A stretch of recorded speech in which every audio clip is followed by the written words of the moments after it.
ওয়ালাইকুম ভিউয়ার্স, কেমন আছেন? আশা করি সবাই ভালো আছেন। আমিও ভালো আছি। নতুন একটা ভিডিওতে আপনাদের সবাইকে স্বাগতম।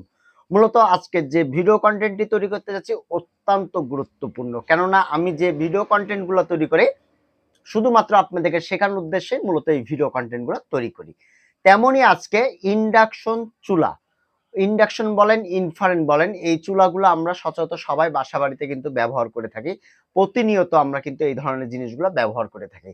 তো আজকে আপনাদেরকে যে জিনিসটা বুঝাবো সেটা হলো ইন্ডাকশন চুলাগুলো কিভাবে রান্না করলে বা কিভাবে ব্যবহার করলে আমাদের এই চুলাটা সহজে নষ্ট হবে না। কেননা আমি একজন টেকনিশিয়ান, আমি দীর্ঘ অনেক দিন ধরে এই কাজের সাথে জড়িত আছি। মোটামুটি আলহামদুলিল্লাহ আমি প্রতিদিন ২-১টা চুলা আমি কিন্তু সার্ভিসিং করে থাকি। তো আজকে আপনাদেরকে আমি যে বিষয়টা আপনাদের সাথে শেয়ার করব সেটা আপনাদেরকে আমি দেখানোর চেষ্টা করব।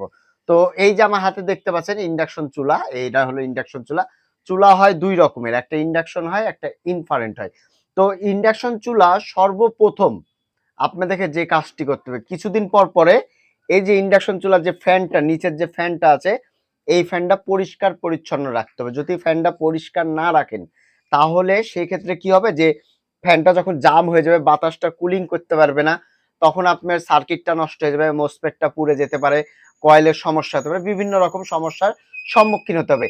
এর জন্য আপনাদেরকে খেয়াল রাখতে হবে প্রতি মাসে একবার হলেও এই ফ্যানটা পরিষ্কার পরিচ্ছন্ন রাখতে হবে। আরেকটা বিশেষ কারণে এই জিনিসটা নষ্ট হয় সেটা হলো তেলাপোকা। এই তেলাপোকাগুলো আমাদের এই ভিতরে ঢুকে আমাদের সার্কিটের ভিতরে প্রসাব করে দেয়। তাহলে প্রসাব বা পায়খানা করে দিয়ে তেলাপোকাতে আমাদের সার্কিটটা নষ্ট করে দেয়। তখন শর্ট সার্কিট হয়ে নষ্ট হয়ে যায়। আমি বলবো যে রান্না করার সময় এর নিচে কিছু ল্যাপথন আছে। এই ল্যাপথন গুলো বিছাই দিবেন বা ল্যাপথনিগুলো এই ৪ কোণে ৪টা টেপ দিয়ে লাগাই দিবেন বা হালকা করে টেপ দিয়ে সাইডে থাকবে এরকম করে লাগাই দিবেন যাতে তেলাপোকা না দেয়। আর কিছুদিন পর পরে এটা রোদে দিবেন। এখন অনেকজন প্রশ্ন হতে পারে, ভাই রোদে দিব কেন? রোদ তো এমনি তো গরম হয় না। আপনি রোদে দিবেন তাহলে তেলাপোকা বা এই জিনিসগুলো বের হয়ে যাবে। আর আরেকটা বিষয় হলো যখন এখানে রান্না করবেন এই জায়গাটায় যে অনেকজন পরিষ্কার পরিচ্ছন্ন রাখেন না, এটা ভুল করেন। আপনারা পানি সহকারে ইন্ডাকশনের উপর দিয়ে দেন। আসলে এটা দিবেন না। এইখানে আপনারা যে কাজটি করবেন সেটা হলো যখন কোনো পাত্র দিবেন তলা ভালো মতন পরিষ্কার করে দিবেন। আর এই যে মিডিলে ছোট পয়েন্ট, বড় পয়েন্ট, এই পয়েন্টগুলো আছে, আপনি যদি এখানে শুধু গ্লাস দেন তাহলে হবে না। এইখানে যে মার্ক করে দিয়েছে এই মার্ক অনুযায়ী আপনাদেরকে কিন্তু কাজগুলো করতে হবে। বিশেষ করে জাস্ট ২টা কাজ, এই ফ্যানটা পরিষ্কার রাখবেন আর তেলাপোকা না ঢুকে, আর এটা রান্না করার পর সঙ্গে সঙ্গে ভালো মতন পরিষ্কার পরিচ্ছন্ন করে নেবেন।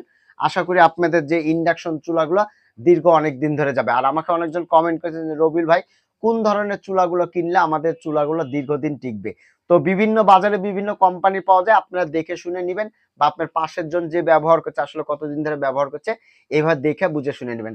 তো ভিউয়ার্স আজকে এই পর্যন্ত, আবার আগামীতে কোনো নতুন ভিডিও দেখার আমন্ত্রণ রইল। আসসালামু আলাইকুম, সবাই ভালো থাকবেন, সুস্থ থাকবেন। ধন্যবাদ সবাইকে।